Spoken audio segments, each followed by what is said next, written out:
Pak,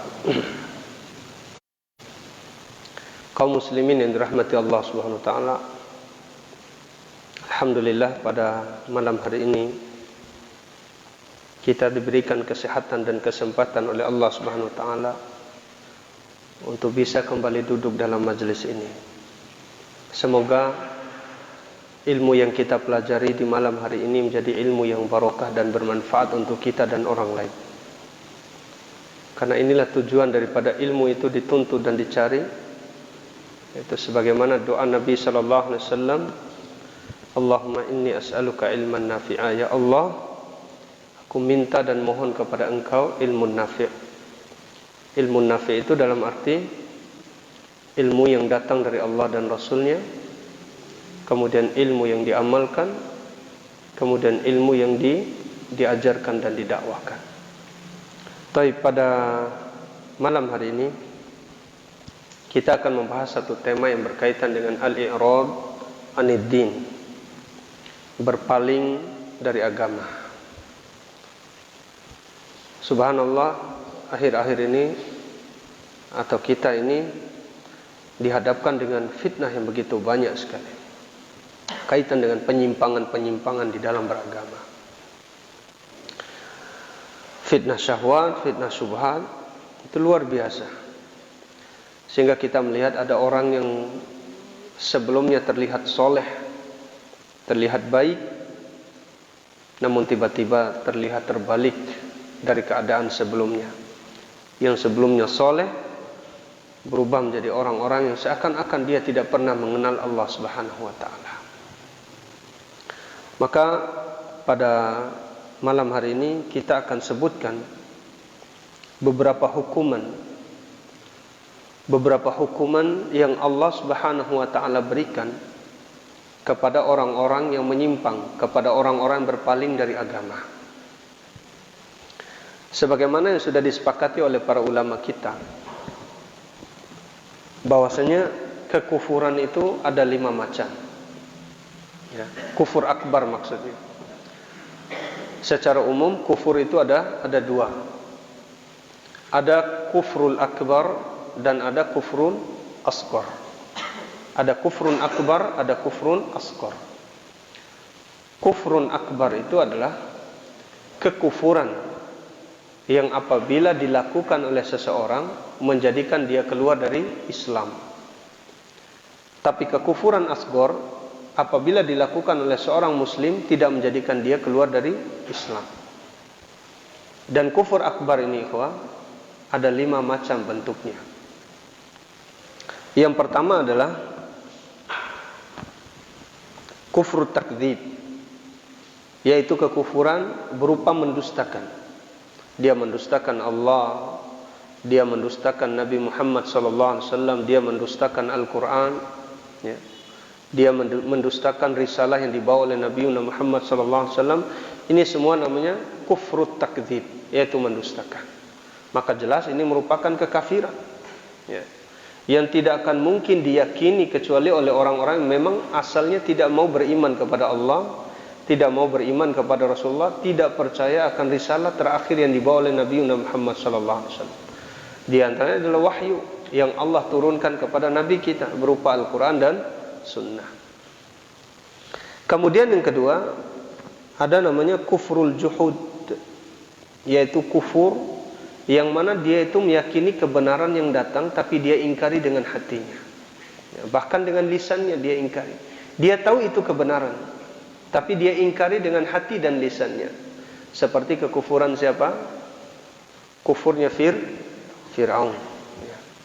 Dia tahu apa yang dibawa oleh Nabi Musa itu kebenaran, tapi karena kesombongan di dalam hati yang sudah mengakar dan kata orang berurat syaraf, ini yang menjadikan dia mengingkari. Sebagaimana firman Allah Subhanahu wa taala, wajahadu biha wastaiqanatha anfusuhum zulman wa uluwa.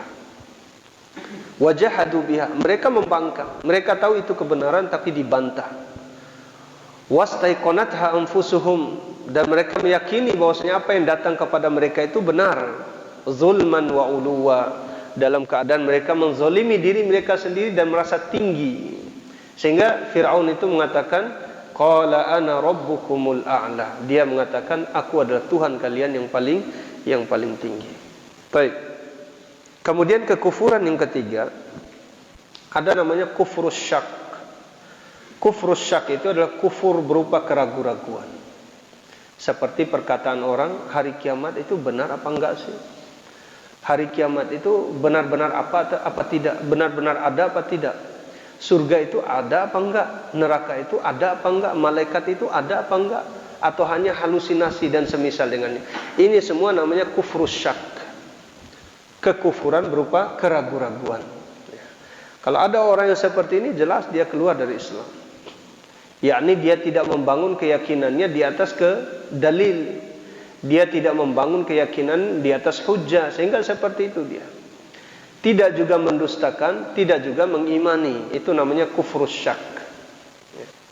Kemudian yang keempat, ada namanya kufrul i'rad.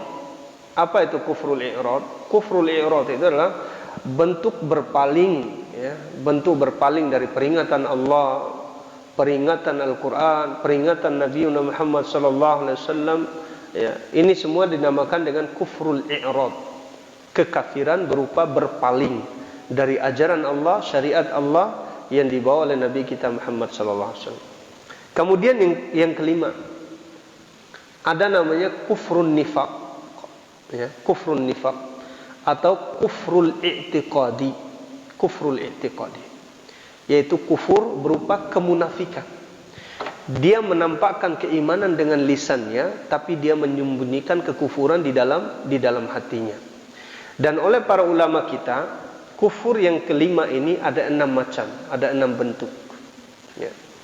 Yang pertama adalah mendustakan Rasulullah. Ya. Dia mendustakan Rasulullah, seperti yang terjadi pada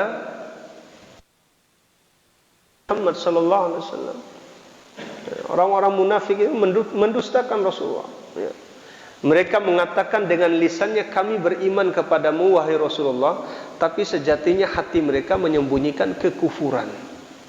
Ya. Kemudian yang kedua, yaitu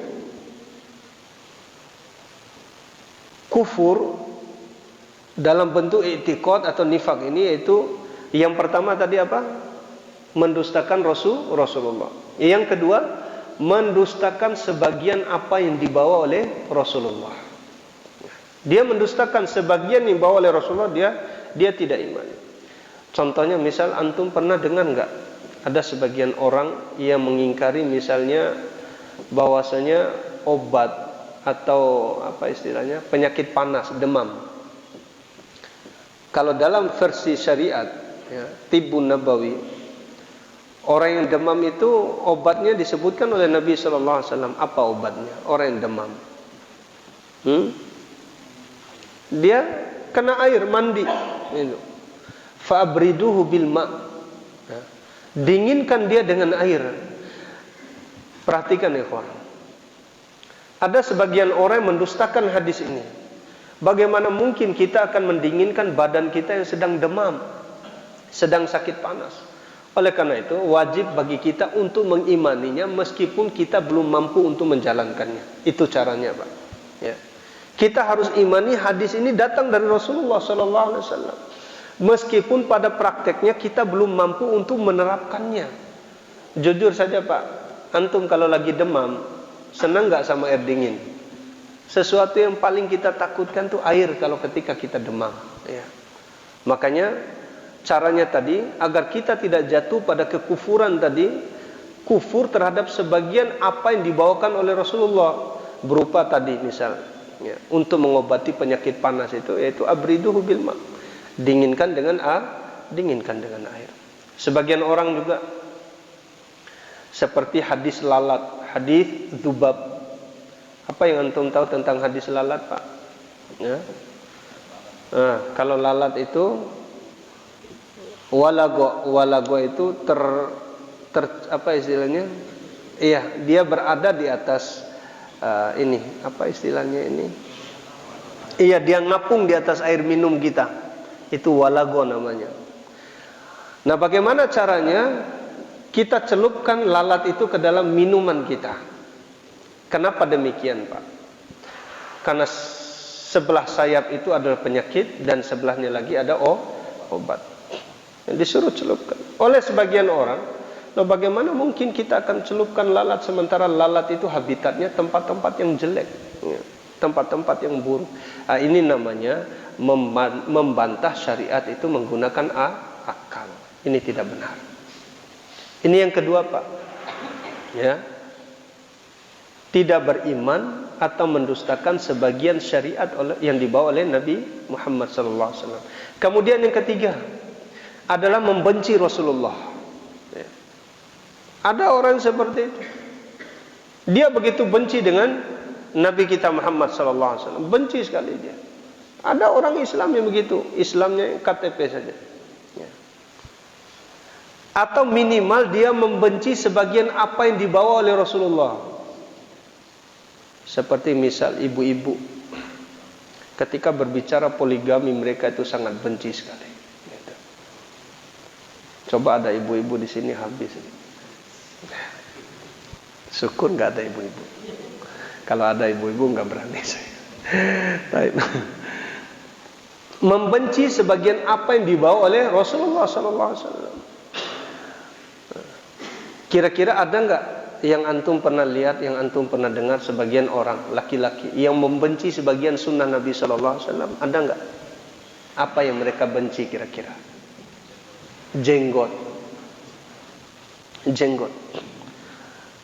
Dulu kita pernah satu kapal sama Ustadz Haris, sama ada beberapa orang turis, orang Australia atau di luar negeri.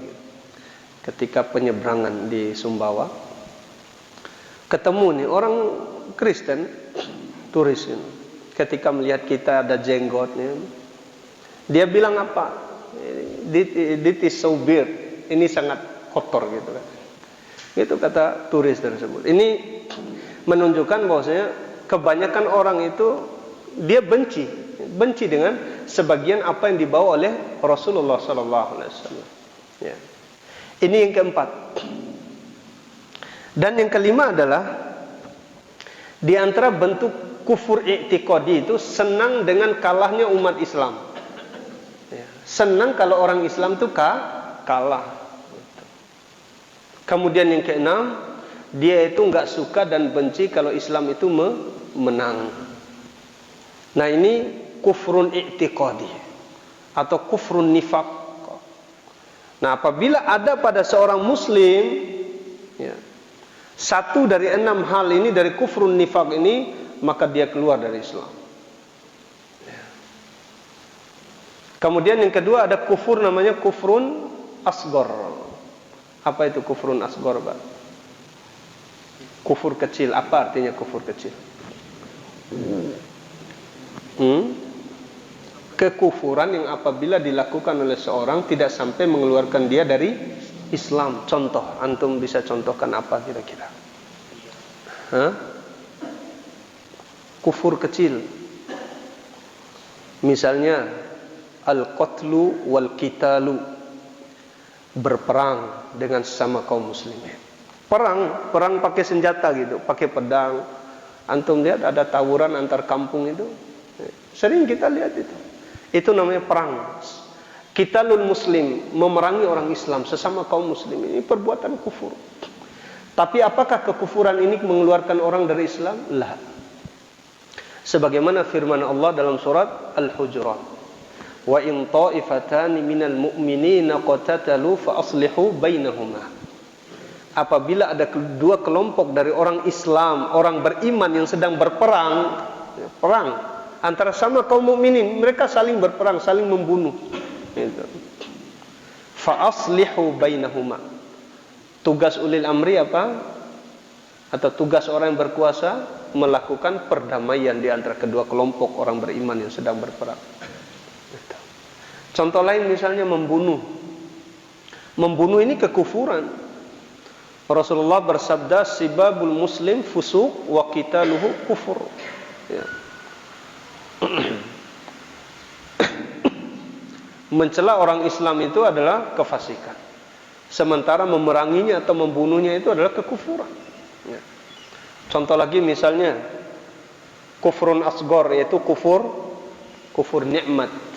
Ya, kufur dengan nikmat Allah SWT. Semakin banyak Allah berikan kepada dia nikmat, semakin dia tidak bersyukur. Bahkan dia terus berharap nikmat itu terus bertambah untuk dirinya. Hilang qanaah pada hatinya. Ya. Yang ada hanyalah tamak, keserakahan. Ya. Sehingga membuat dia ini lupa dengan nikmat yang Allah berikan yang sedang dia nikmati pada saat itu. Taib ini Pak,